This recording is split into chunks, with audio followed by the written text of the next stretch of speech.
Bracketology presented by Dave Campbell's Texas Football, breaking down the 2021 UIL Texas High School Football Playoff brackets. I'm Greg Tepper. This is 2A Division II. It's the smallest 11-man classification, but just because there's small schools doesn't mean there isn't big-time football, including maybe the most prohibitive favorite to win a state championship of any bracket in the state. We'll get to them, though. Let's start up here in Region 1.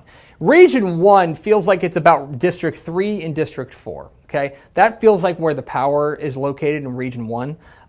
Most especially, you look at Clarendon. Clarendon, the champions of Region 3, they have been fantastic.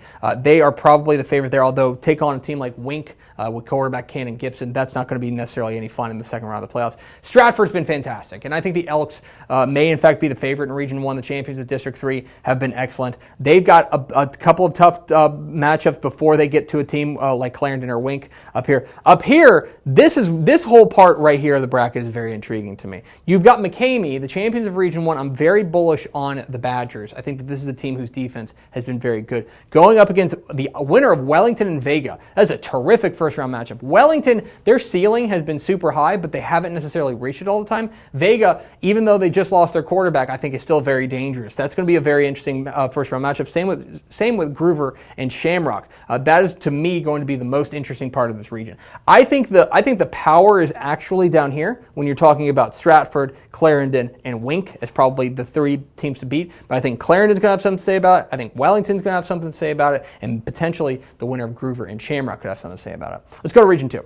Over to Region 2. This is where I think the big highest concentration of contenders is, most notably three of them. And that would be the Munster Hornets, the champions of District 7, Windthorst, the reigning 2A Division II state champions, and Albany, the unbeaten champions of District 8.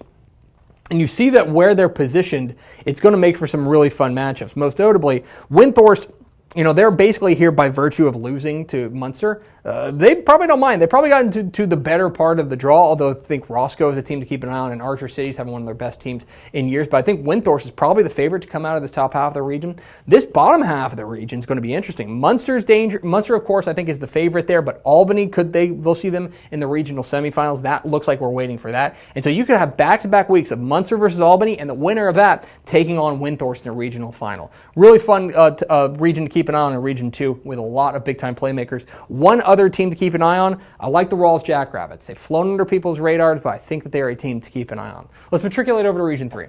Over to Region 3 is where you're going to find the big, heavy-hitting favorite, and that would be the Mart Panthers. They haven't been challenged. They've absolutely dominated everybody they've seen, but didn't we say this last year? And they lost in the state championship game to Windthorst. Now, that said, I think that they are the best team in Region 3, and they're going to be the team to beat by far.